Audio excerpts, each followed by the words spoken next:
Hey guys, good morning. Gawa tayo ng brioche donut.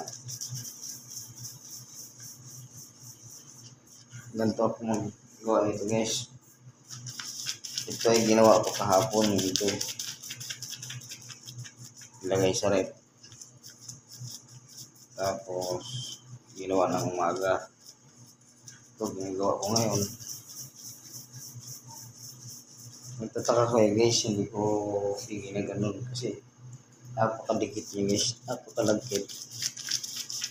Kaya ang process nito, pinag-aralan namin ng amo ko.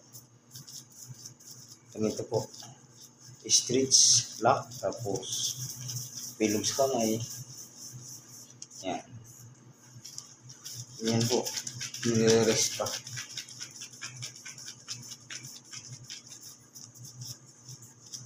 Magandang araw sa inyo mga viewers.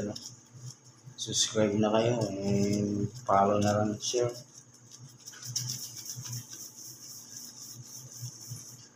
Kung mahilig kayo mag-bake,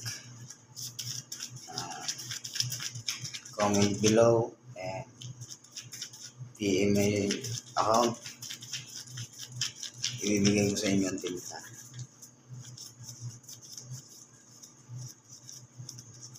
Ito guys, yan, pakita ko lang yung process pagpagawa, tapos proof, mamaya proofing tayo mamaya, tapos prito na mamaya. Malalaki ito guys. Ang timbang nito ay 60 grams.